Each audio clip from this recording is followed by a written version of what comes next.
Bueno, lo habíamos prometido, entonces está aquí en los estudios de la radio Gabriel Mestre, el padre Gabriel Mestre, ahora obispo de Mar del Plata y en funciones a partir del 26 de agosto, recién hablaba un poco con Gabriel, y hay mucho de la jerarquía de la iglesia y de la distancia que muchas veces uno tomó y toma y propusieron en algún momento los sacerdotes, decir, bueno, ¿cómo lo llamamos? Obispo, monseñor... ¿O lo llamamos directamente Gabriel? ¿Cómo andas, Gabriel? ¿Cómo andás, Adrián? Un gusto estar acá en el piso de Brisas y contigo, con todos los oyentes. Mira, lo más grande que por ahí nos pueden decir y que nos pesa por lo que esto implica, me parece que decir Padre Gabriel, como me dijeron siempre, está perfecto, y si me dicen Gabriel, no hay ningún drama. El que protocolarmente se sienta más cómodo diciendo Monseñor, que lo diga también. Bien. Pero para mí es realmente indistinto, digamos, ¿no? El tema del respeto, en el sentido positivo del término, creo que claramente pasa por otro lado, por tener la capacidad de descubrir al otro como un otro con el que puedo dialogar y llegar a algún acuerdo y sentir en otro aspecto.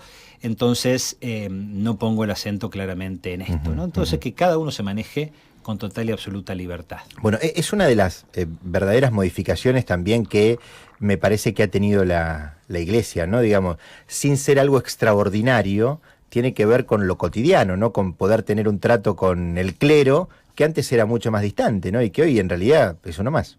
Exactamente, digamos, en parte pesaba una cuestión cultural fuera de la iglesia, claro. En parte con cuestiones, aspectos que tienen que ver con la dinámica misma de la iglesia, y que hoy en día, gracias a Dios, se han caído positivamente, ¿no?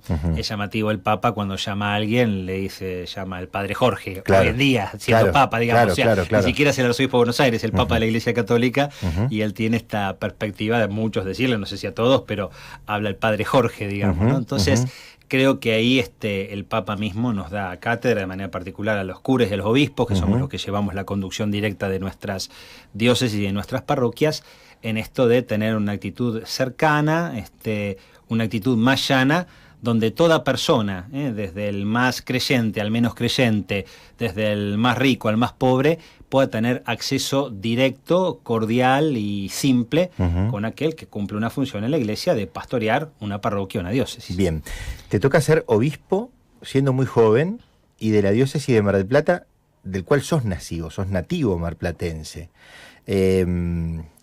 Yo te puedo hacer un paralelismo con el fútbol, ¿no? Digamos, ¿ser obispo es llegar a la selección argentina, por ejemplo? Y de alguna manera sí, digamos, ¿no? Es una analogía, digamos, que tiene que ver por ahí con una realidad que la mayoría del público puede manejar bien.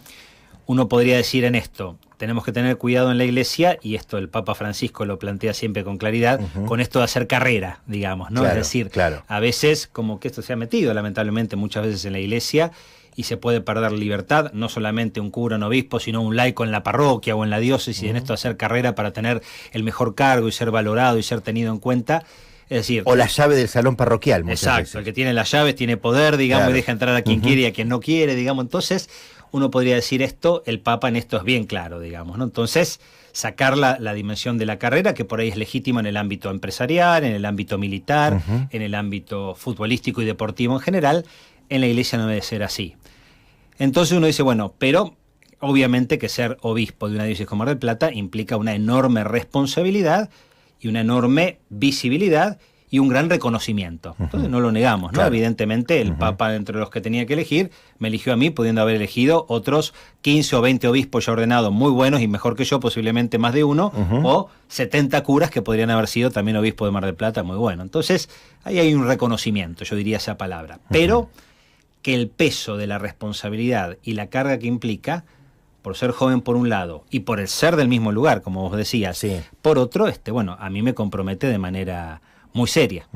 Pero también tenés la posibilidad de conocer la diócesis como nunca, ¿no? Digamos, vos fuiste primero un joven que se interesó por la vida de la iglesia, por la vida comunitaria, después decidiste ser seminarista y después terminaste siendo cura y cura de Mar del Plata. O sea, tenés un conocimiento que con respecto a cómo se maneja la diócesis y además te puede dar algún tipo de ventaja. O sea, tiene sus pros esto, ¿no? Claramente, Adrián, tiene muchos pros y tiene que ver con esto, bueno, fui párroco acá de la Asunción, digamos, claro. del materno infantil. Del barrio. Después tuve la experiencia de Villa Gesell, el interior de la diócesis, una realidad muy distinta, digamos, a la de Mar del Plata, en lo turístico similar, en la realidad de los barrios y los distintos grupos de la parroquia. La vuelta a Mar del Plata en la catedral y también siendo vicario general de Monseñor Marino, que me tocó una labor, una tarea también de cara a toda la diócesis. Claro. Entonces recorrer Balcarce, Madariaga, Necochea, San Manuel. Entonces, en ese sentido, realmente es una gran ventaja conocer la realidad y ser parte de esta idiosincrasia tan particular de marplatense en cuanto ciudadano y de marplatense en cuanto a diocesano también, porque bueno, siempre recuerdo esto que la diócesis abarca los 9 partidos del sudeste de la provincia de Buenos Aires. Así que yo lo veo como una ventaja esto, como algo positivo. Insisto, que me compromete claramente, me da temor y temblor por un punto, bueno, pero trataré de responder con la fuerza de Dios lo mejor posible. Sí, también sabiendo que somos hombres en las decisiones, esto de decir, bueno, Gabriel no se va a equivocar en las decisiones porque conoce la diócesis de Mar del Plata como nadie. Sin embargo, donde tomes una decisión que alguno no esté de acuerdo, tal vez el peso será doble. Totalmente, digamos. ¿Sos consciente de esto? Sí, totalmente. Aparte, por un lado, Gabriel se puede equivocar y se va a equivocar. A los que son creyentes les pido que recen para que me equivoque lo menos posible, porque realmente necesito la asistencia del Espíritu Santo. Y además, sin haber una equivocación, digamos, uno a veces cuando tiene que tomar una decisión, le toca al párroco, pero de manera particular al obispo para la diócesis, muchas veces la tomás en soledad y conociendo cosas que no puedes hacer pública, no porque sea nada estrafalario ni extravagante, pero que implica tomar una decisión que evidentemente, como vos decís, a alguno no le va a gustar y lo puede tomar como una equivocación, aunque no sea una equivocación en ese caso, digamos, ¿no? Y no estar de acuerdo.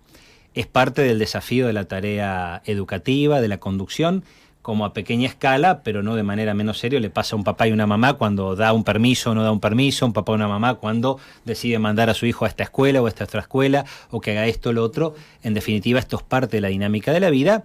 En este caso lo tengo que asumir en un cargo que tiene una visibilidad muy fuerte, muy importante, digamos, porque es ser obispo de la diócesis de Mar del Plata. Por eso pido a los creyentes que recen de manera particular para que pueda ser fiel y ecuánime en todas mis decisiones. ¿Por dónde te gustaría que vaya la diócesis durante tu tiempo como obispo de Mar del Plata? O sea, cada uno puede darle un tinte muy particular a lo que tiene que ver con el obispo. Ser mucho más, tal vez una iglesia pensada más desde lo sacramental, o pensada más desde lo educativo, o involucrarse fuertemente también con la política y lo social, o tratar de abarcar todo, ¿no? Digamos que me parece que es la mayoría lo que uno desea, pero ¿por dónde te gustaría, Gabriel, que vaya? Por un lado, abarcar todo. Entonces, abarcando las distintas realidades, tiraría cuestiones así que yo trato de tener en mi horizonte. El Concilio Vaticano II define al obispo como padre, hermano y amigo. Combinar estas 3 palabras es un gran desafío, es difícil, porque está de por medio de la autoridad y la cercanía, ¿no? Y que no es fácil equilibrar estas cuestiones en toda tarea educativa, en la del párroco y en la del obispo también. Entonces, esto es ser padre, hermano y amigo. Después me resulta muy fuerte la insistencia del Papa Francisco con esto de colaborar a una cultura del encuentro, ¿no? Entonces pienso, de cara a la sociedad civil, de la cual no todos son creyentes, otros tienen otras confesiones religiosas, otros no creen. Me parece que es importante el aporte de la Iglesia y de manera particular del obispo para nuestra patria, para nuestra ciudad, para nuestra diócesis, en esto de la cultura del encuentro. Y después yo elegí como lema para mi ordenación episcopal una frase de la Biblia, la carta a los Efesios, capítulo 2, versículo 14, que dice: Cristo es nuestra paz. Entonces ahí pongo como el acento fuerte. Primero Cristo. El centro no es el obispo, el centro no son las personas, menos el centro es la estructura eclesiástica. El centro para el que tiene fe es Cristo. Pero no vivido de una manera abstracta, de una manera etérea, sino muy involucrado en la realidad de la vida a partir de este valor que es la paz. Cristo es nuestra paz. Entonces pienso claramente en este aporte, ¿no? O sea, como obispo, como conductor de mis sacerdotes, de mis religiosas, de mis consagrados, de los laicos, de las comunidades, movimientos, parroquias, capillas, colegios, poder insistir en esto. El centro es Cristo y en esta perspectiva que Cristo puede darnos la paz y tenemos que transmitir un Cristo que tiene que ser paz para el corazón de una persona, de una familia, de un grupo, de los enfrentamientos que tenemos a nivel social en nuestra ciudad, en nuestra patria, y hasta en la realidad del mundo, aunque no estemos involucrados directamente, cuando uno reza a pedir la paz, digamos, ¿no? Entonces, como que ahí estaría el eje. El obispo, padre, hermano y amigo, una cultura del encuentro y Cristo es nuestra paz. Bien. ¿Qué dijo la familia con esto? Mirá, se sorprendieron. Ellos, por un lado, suponían, por comentarios de otros, nunca lo habíamos charlado formalmente, digamos, que me podían llegar a ser obispo porque tenía varias tareas a nivel nacional, alguna a nivel latinoamericano, y mi tarea en la diócesis, o sea que lo suponían, pero les llamó positivamente la atención el hecho de que fuera en Mar del Plata. Así que ellos están muy, muy contentos, muy felices, familia de clase media, trabajadora de Mar del Plata, católica no practicante en su origen, digamos, ¿no? En el sentido católico de bautismo y de comunión, digamos, y nada más. Después, obviamente, con la participación mía y de mi hermana, ellos se engancharon claramente en un camino de fe. Pero yo he recibido de chico, de mi abuelo, de mi bisabuelo primero, mi abuelo, mi papá, mi mamá, esto de la cultura del trabajo en la frutería, digamos, mi vieja colaborando siempre de cerca, ama de casa, pero enganchada en el tema del negocio. Ayudándolo a Cándido. Exacto. Entonces, esto para mí, para ellos, entonces yo tengo un gran agradecimiento y ellos me han visto como cura elegir de manera tan libre y tan serena por no venir justamente de un ámbito fuertemente practicante. De hecho, bueno, con abuelos de ascendencia socialista, incluso en este sentido, digamos, lindas discusiones, sí, ¿no? Sí, exactamente, bisabuelo anarquista, incluso entonces vengo de un trasfondo así, si querés, más secular, lo cual yo agradezco profundamente porque me da una vivencia misma de la realidad, y posibilidad de diálogo como muy serena, digamos, claro, ¿no? Ante el que pueda pensar distinto, tener otra perspectiva. Así que ellos se alegraron realmente mucho y lo ven, bueno, como una bendición para una familia. Insisto, remarcando esto que agradezco profundamente a mis padres y a mi familia en general, que es el tema de la cultura del trabajo, digamos, ¿no? Gabriel, ¿terminó un poco la franciscomanía? O sea, porque hubo un momento muy fuerte cuando fue, obviamente, la elección de Bergoglio como papa. Explotaron las iglesias y las parroquias en las fiestas de Pascua de ese año, y así durante un tiempo largo. ¿Vos sentís que eso se apagó? ¿Sentís que en la parroquia se sigue viviendo con fuerza? ¿Hay que reactivar? ¿Hay que volver a hacer lío, como en algún momento dijo Francisco? Yo creo que se acomodó. La franciscomanía creo que tiene su aspecto positivo y su aspecto negativo, digamos, ¿no? Como charlábamos antes de estar al aire un poquito con esto mismo, la buena recepción que puede haber habido con lo mío, puede tener un poco de espuma y después en la cancha se ven los pingos y ahí entonces es donde realmente la realidad se juega de manera más clara. Entonces, lo que creo es que los curas tendríamos que haber aprovechado y aprovechar el aspecto positivo de la franciscomanía, pero para no quedar vinculado de manera casi totémica, digamos, a la figura de una persona, del Papa o de cualquier otra persona que es tan débil y pecador como cualquier otro ser humano sobre la tierra, sino tomar todos los aspectos de carácter positivo que tienen y poder llevarlo y mantenerlo en el tiempo en la vivencia de nuestras comunidades. Entonces yo creo que esto lo que hay que hacer, hay que capitalizar lo positivo, pero que claramente se sostiene en el tiempo, digamos, ¿no? A veces los argentinos somos muy pasionales, corremos el riesgo de vivir la realidad como un Boca River, digamos, ¿no? Entonces,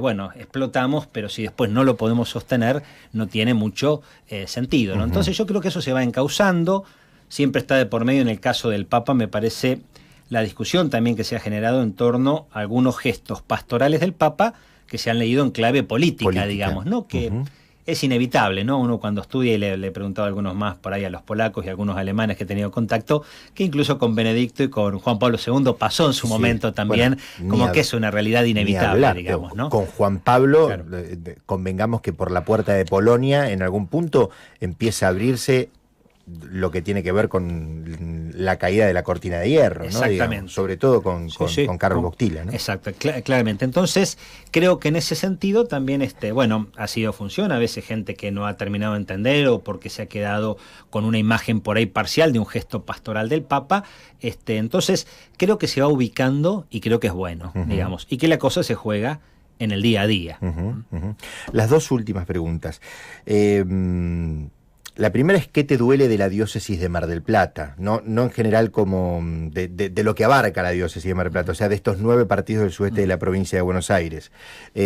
O qué le duele a la iglesia puntualmente con lo que está pasando hoy. Y la otra pregunta es ¿qué hace un obispo? ¿No? Porque, o sea, vos como párroco y vicario tenías muy claro qué hacer. Ahora, ¿el obispo qué hace? Por ejemplo, ¿puede un día ir, pasar, tocar el timbre y decir vengo a la parroquia a tomar mate? A ver, dale. Como preocupación, lo dicho, me preocupa el tema de la droga, me preocupa el tema de la pobreza, inclusión,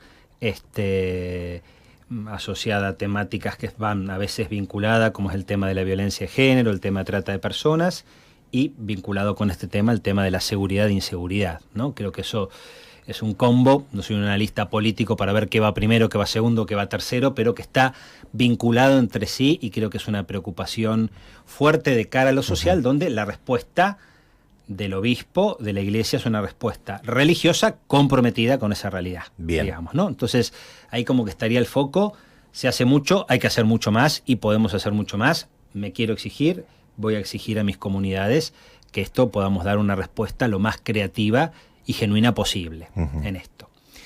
¿Qué hace un obispo? Un obispo tiene una agenda muy compleja porque trata 20.000 cuestiones que tienen que ver hacia adentro de la iglesia y hacia afuera. Pero esto que vos decías es lo que yo trato de imaginarme, ¿no? Cómo dejarme buenas franjas de horario no urgidos por cuestiones que sean de código rojo. Yo a veces manejo esto, ¿no? El tema, incluso en la curia nos manejamos, ¿no? Yo salgo a hacer algo y le digo a la secretaria, bueno, si hay un código rojo, llamame, voy a estar en tal lugar.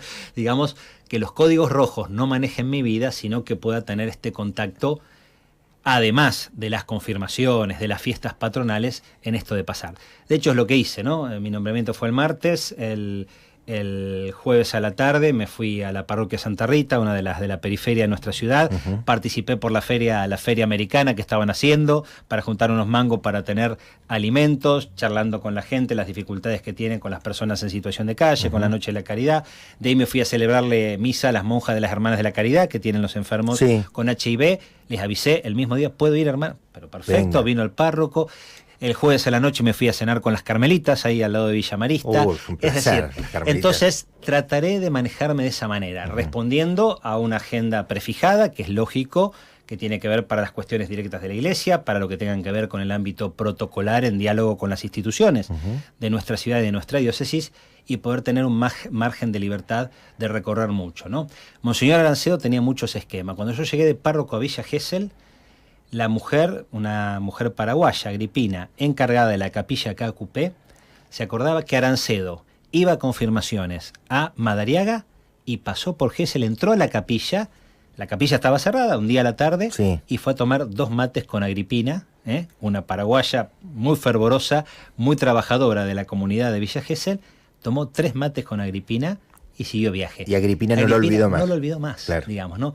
Ese tipo de gestos quisiera poder tener, insisto, dentro de los límites que impone una agenda, que es lo que se busca en esto que decía antes, que el obispo sea padre, hermano y amigo y que pueda estar realmente cerca de la gente. Bien.